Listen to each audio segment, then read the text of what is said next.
Today I'm talking about, does anyone wrestle with their angels anymore? And this, this comes from the book of Genesis. In Genesis, and some people say that Jacob, and we can show this other picture, Kathy, of Jacob wrestling, and it depends, you can see them over here on the right, wrestling. And some scholars believe that Jacob was about 95 years old or so at this time. So how many of you think at 95 you want to wrestle? Wouldn't that be great? We'll have a wrestling match right here. What this is about a story where Jacob, during the night, it says, wrestled with a man or with an angel through the night. And Jacob would not let go. And this man or this angel, and the word angel, angelos, means messenger. So this messenger, said, let go of me. It's almost daybreak. And Jacob refused to let go. He said, no, I will not let go until you give me your blessing. I will not let go. So first of all, it's a great story about perseverance, about hanging on, about not letting go, about seeing what the blessing is in whatever you're experiencing in your life. I once was an associate minister at a Unity church, and the senior minister would sometimes say, I can't wait to see what the blessing is in this. Whatever the situation was, I can't wait to see what the blessing is in this. In this situation, Jacob refused to let go. Now it says in this scripture, and this is in Genesis chapter 37, that the angel finally put Jacob's hip out of joint, like to make Jacob let go. But still, Jacob would not let go. He's like, you might cheat, you might hurt me, but I'm not letting go until you bless me. And so the angel, or this man that he's wrestling with, said, what is your name? As if he didn't know. And he said, well, my name's Jacob. Now, I don't know if you all know what the name Jacob means, but it literally means heel grabber. He was a twin. He had a twin brother named Esau. Esau, here's the story. I love these Hebrew scripture stories. Esau was trying to be born, and Jacob was grabbing onto his heel. That's how I got the name Jacob. And so he was this trickster. He was this opportunist. He was this person who was always looking for a way to take advantage of someone else. That's how Jacob grew up. He was tricky. Have you ever known somebody like that? Not you, of course. Surely not you. Not you. No. But have you ever known someone who is kind of tricky, manipulative, always looking for an angle, an opportunity? That's kind of how Jacob had been until he began going through a transformation time in his life. And in the Hebrew scriptures, a person's name reflected their character. So they would tend to get a name that would match their character. I'm glad that I didn't always get names for the character that I was presenting at the time. But when Jacob began having this transformation experience, he got a name change. So the man said, your name will no longer be Jacob, but will now be Israel. He was the first one to be named Israel, which means a prince who contends with God. For you have contended with God and have won. So who was he wrestling with? And Jacob, after this experience, now being called Israel, says, wow, I have seen God face to face, and yet I have survived. The Hebrew scriptures taught that if anyone sees God, they would die. But Jacob was saying, I have wrestled with God. I have seen God face to face, and yet I have lived. So who was he wrestling with? The stuff that you wrestle with in your life may look nasty. It might be financial stuff. It might be school stuff. What grades are you all in? 9th, 10th, 9th. So I remember those years so well. Let's hold our young people in our prayers. Man, I remember those years. Woo! There were some good times and there were some rough times, right? Do you remember some of those years? No, some of you, I talked to you and it's just like everything was rosy when you were a kid. I don't know where you went to school. But, hey, not in the school I went to. I learned, now I'm not putting the school down. I'm sure you go to a wonderful, wonderful school. I'm sure you do. But I knew when I was in middle school, I never wanted to go to prison because if it was anything like middle school, I didn't want to be there. It was rough. Okay, I'll be a little graphic. Can you just excuse this? I mean, in middle school and in high school, we all took showers together, herded together, tons of us in cold showers in the nude, just like you're in prison or something. Then you go swimming, and you have to sit around the pool, nude, waiting in the cold for the coach to tell you when to get in. Now, it felt really good when you got in. But I'm telling you, in those showers, if you drop your soap, do not pick it up. This is the school I went to. Now, some of you are like, Reverend Tim, you should not talk about stuff like this. Even Tony's shaking her head. No. My mom is going to call me. Yes. So I'm just saying that whatever the rough situation you're facing in your life, do you realize that situation you're wrestling with, that you're contending with, is none other than God?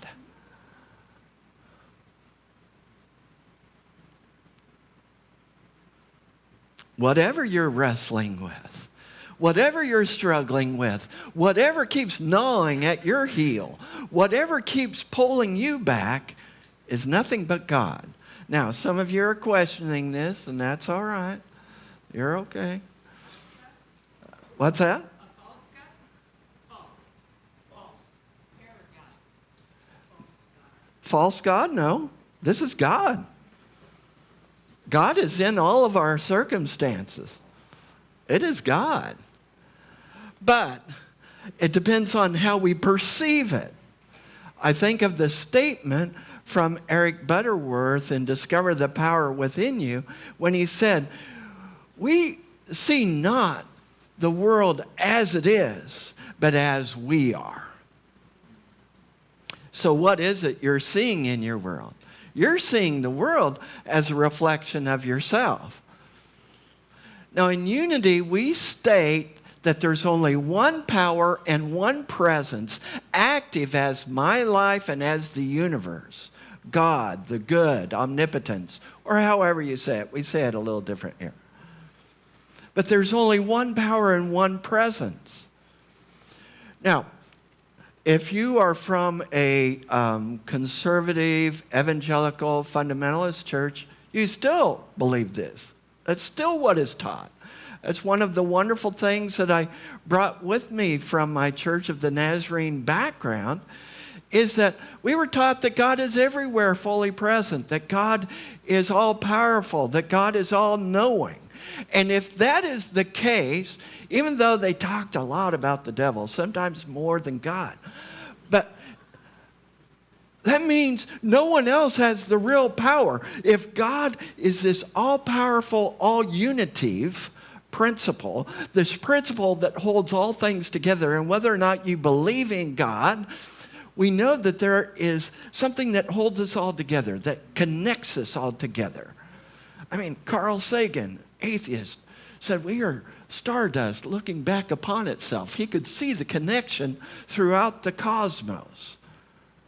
If you recognize that there's only one power and one presence infiltrating and inspiring as each and every one of us, then we know there can truly be no one and nothing against us. Amen. Now, I know you just got to breathe into this. I've made a commitment recently. Maybe you want to join me in this commitment. But it's a choice. That's the power of the month, is the power of will, signified by the color silver. And I want to give a shout out to the mother of Rachel Simpson. Rachel Simpson is the senior minister at Unity of Anchorage, and her mother, Barbara Simpson, hand wove this beautiful stole of the 12 powers for me. And thank you, Margie, for passing that on. So the power of the month is will, which is the power to choose. You have a choice in all this. You don't have to choose to take this commitment. I'm not going to have a show of hands. I'm not going to embarrass anybody. There isn't coercion in spirituality. Let me say that again. There is not coercion or manipulation when it comes to spirituality. I'm not going to try to guilt trip you.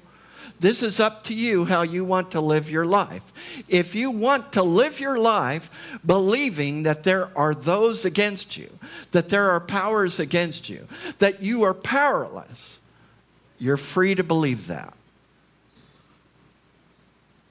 If, on the other hand, you want to see, recognize, believe, and make a total commitment, as I have, and here's my commitment. And it's my challenge to you. And you can think about whether or not you want to do this. This is homework. And some people are like, I don't want to come to church and get homework. I want to relax. I want you to fluff my aura. Don't give me homework. We'll fluff your aura too. But here's the homework. If you choose to take it, it's optional. Prove to yourself what would life be like if you truly lived as no one and nothing is against you. What would your life look like? What would it be like if you knew that there was only one power and one presence, and that presence was conspiring on your behalf, that presence was living itself as you, that presence is living as everyone around you, as all those situations that are addressing you, all those things that are challenging you, those are the angels to wrestle with, to engage, to embrace, until you receive the blessing. To not let go. Yes. Not let go. Some people let go too soon. They want to find what is sometimes called spiritual bypass. Spiritual bypass. Where it's like, okay, let's just affirm and let's just believe that, this isn't really happening. Well, embrace it. It's here to teach us something. Yes. Those of us who've been in 12-step processes, at some point needed to first recognize that our lives were unmanageable. We're out of control. We had to acknowledge that first. That's the first step. Is to acknowledge, hey, this is mucked up. Mucked. I kept it clean.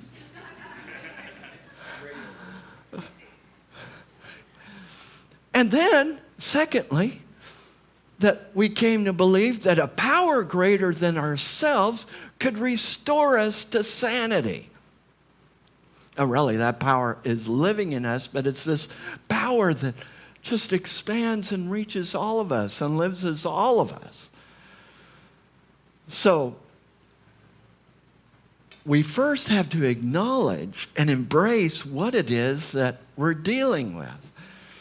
And in 12-step programs, I found lots of people who are very, very spiritual because they had to embrace and wrestle with these angels of addiction. It could be sexual addiction. It could be drug or alcohol addiction. It could be overeating addiction, whatever it might be. But they had to embrace it and first engage it and acknowledge it, because there's a gift in it. There's a gift in whatever it is you're wrestling with. There has to be, because there's only one power and one presence. There has to be a blessing in it. There has to be a lesson in it. So embrace and engage that shadow side. Reverend Margie, September what? 11 is when it starts online, the quantum living process. It's online. So those of you watching online can sign up right through our website. Is that right? Those of you who are here, do we have a sign-up sheet out here for it? I think It's all online. Okay. We need all of us to engage in this kind of work. In the quantum living process, we engage our shadow side. Our shadow side might be that part of us that says, I'm not enough. Have you ever met not enough? Have you ever wrestled with that angel? Man, when I was in school, I was wrestling all the time with, I'm not enough. I'm not enough. Who am I to try to do this? Who am I to try out for this team? Who am I to try to join this singing group? Who am I to try to do this? Who am I to do that? And sometimes because I didn't feel like I fit in, I thought, well, let me act out.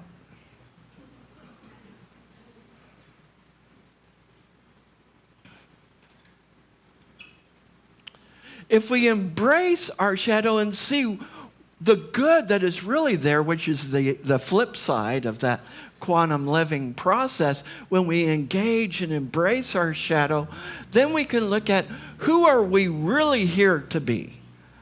Who am I really here to be? And I recognize I am here to be the light. I am here to be the presence of God. I am here to inspire people. I am here to aid people in transformation. I am here to set the place on fire, and I mean in a spiritual way. And that's what all of us are here to do. But we can't fully step into our good if we are unwilling to face our shadow, if we're unwilling to wrestle with our angels. There's blessings in those angels. And they'll say, what's your name? And you might say, well, it's low self-esteem. Well, it's lack. Yeah, I don't have enough. Well, it's sickness. Well, it's this, it's that. And the blessing will come and say, you are not lack.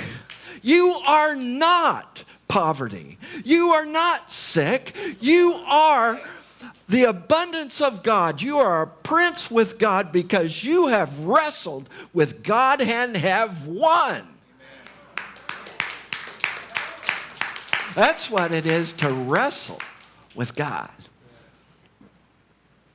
It's okay to wrestle with God. God likes to wrestle.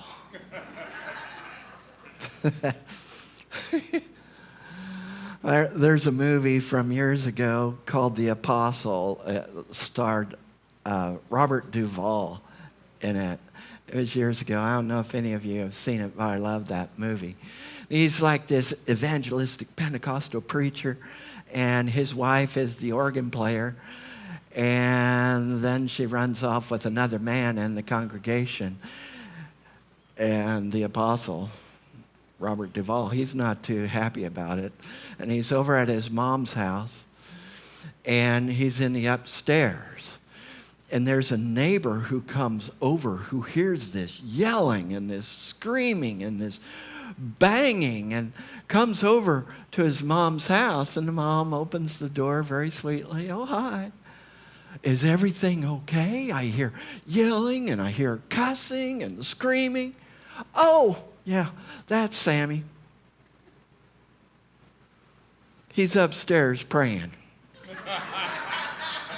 You just better leave him alone, because that's how he prays." He was wrestling.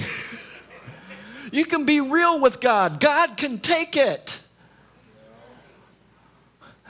I mean, we're made up of God's stuff. God already knows what you're going through. God already knows what you're feeling. God already knows what struggles you're having. You don't have to pretend and just put on a happy face. You can get real with God and wrestle with God. And hold on till you get the blessing. I'm not getting to the other slides, Kathy. I got so much juice in the first point. I'm just staying with the first point. We'll get more next week. And when we live from this place of the presence, of really taking responsibility for our lives, taking 100% responsibility for our lives, and when we're wrestling with this angel that wants to bless us, we become more sensitive to the needs of those around us. Sometimes in unity, there's been this tendency of, I want to be transformed. I want to experience the oneness of all. And I want to do it privately, and I don't want it to leak out on anybody, and I don't want anyone else to know about it.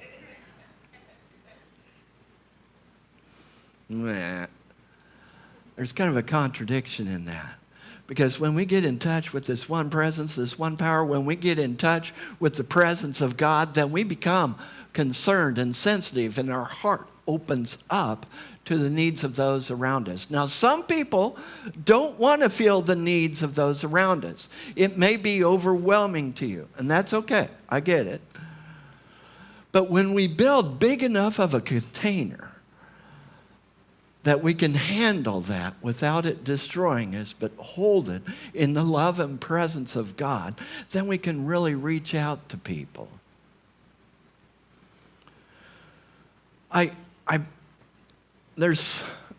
And those of you who are coming on Tuesday nights, and by the way, we do have a sign-up sheet. I sent out the email book, or the e-book, to each of the people who signed up last week. I hope you all got it, that signed up. And if you want that free ebook, I'll send it to you. Just sign up for the class. The next 3 Tuesday nights, we'll have this mystical body awakening experience. But it's meditation and learning to really connect. And I found out a name. I found it out today, this morning. A name for a type of meditation I've done since I was a very, very little child. And it's called Visio Divina. Now, you may have heard of Lectio Divina. Lectio Divina in Latin means divine reading. You know, like you read something several times and you meditate on it and you ruminate on it. It's also, Lectio Divina can be translated as reading God. I found out a method that I've been using since I was a child is Visio Divina. Visio Divina. Divine vision, divine seeing. Where I will focus on a particular spot and I will just go into trance staring at that spot, and like I will sit, I have a big picture of Jesus. In my office, there's an altar, and there's a big picture of Jesus. And I'll just sit, and I'll stare into the eye of Jesus. And I'll just sit there, and I'll sit there, sitting with Jesus. And I'll go into a trance, and the face changes and shifts as I'm staring at it. But I'm not just connecting with a picture. I'm connecting with the Spirit of Jesus, with the heart of Jesus, so that my heart, my spirit, is opened up more and more.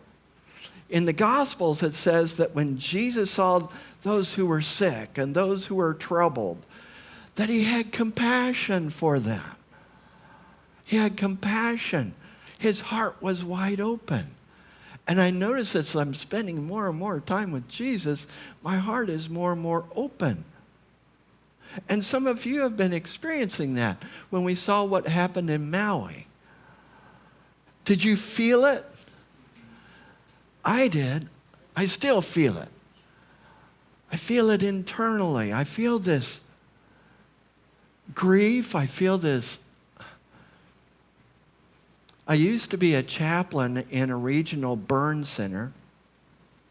And so I have worked with those who've been severely burned. So I can imagine all this. I can imagine what it's like. When we really open ourselves up to this presence of God, really wrestle with what's in our life and open our heart up, we become more sensitive to others' needs, more sensitive to the suffering of others. Some of you know I study scriptures in Sanskrit too. And there's a particular phrase in Sanskrit. It sounds a little funny at first. Para dukkha dukhi. That's 3 words. Para, P-A-R-A, dukkha, D-U-K-H-A, dukhi, D-U-K-H-I. Now, obviously, those 2 words are connected. All right, so dukkha is like other people's suffering and pain. Dukhi is mine. Para dukkha dukhi means others' pain and suffering becomes my pain and suffering. Some people don't want to go there. But I find that when we go far enough in our spiritual journey, we can have a large enough container to be able to feel the pain, but to be able to not be destroyed by it, because we're coming forth as the presence of God to bring healing. We are the beloved community, and we are here to bring healing to one another. We are here to bring healing to our community. We are here to bring healing to our world. That's what we're here to do. That's our evolutionary purpose, our mission statement. That's centered in God. We are transforming lives and inspiring people to make a positive difference in our world. That is what we are committing to. We are here to heal one another, to be that presence with each other. Your presence heals others. You might say, no, yes. Because you are the presence of God in action. You bring healing to this world. You bring healing to others. And so wrestling with the angel also means being willing to wrestle with the pain and suffering of others.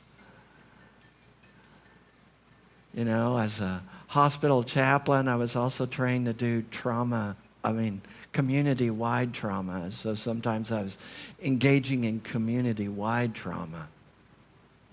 Like in Kansas, they have these silos. You know what I mean by a silo? These real tall cylindrical things that you put grain in.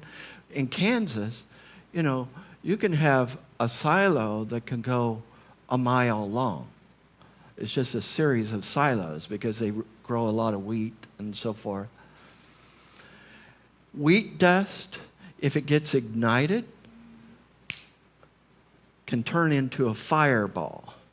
And in Wichita, Kansas, we had one where there was this fireball that just traveled through this whole big silo and disintegrated the workers that were in it. They were just disintegrated. And so for 2 weeks, I was kind of boots on the ground working with the families, the survivors, people who didn't know if their loved ones were alive or not. So I can kind of picture in a small way some about that. And I don't understand why everything happens the way it does. And you might say, well, how can there only be one power and one presence and no one and nothing against us when something like that happens at that silo, when something like that happens at Maui, when some of the tragedies or traumas or abuse occurs in some of our lives? How can we say there's only one power and one presence? And that's the part that calls on commitment. I commit to knowing that there is only one power and one presence, and that we are here to bring healing. So I heard about a person who was severely burned and was transferred here to a hospital on Oahu. The husband was looking for a place to live, so I quickly responded. I asked Ogalusid, can we put someone up? Or, wanted to find out what hospital to see if I could find a home closest to that hospital or whatever. And then got in contact with someone in the family or someone close. They already had found a place, but they were so thankful for the churches on Oahu and elsewhere that have been open, that have been responsive, that have opened their hearts, that have been giving generously, that have been opening their homes. They may be watching, I don't know. Just know that you and all the family are in our prayers. But we are here for such a time as this to be a blessing to others. We are here to reach out to our world and to be the presence of God in our world. And we can't do it if we're not willing to wrestle with our angels and get the blessing. Thank you.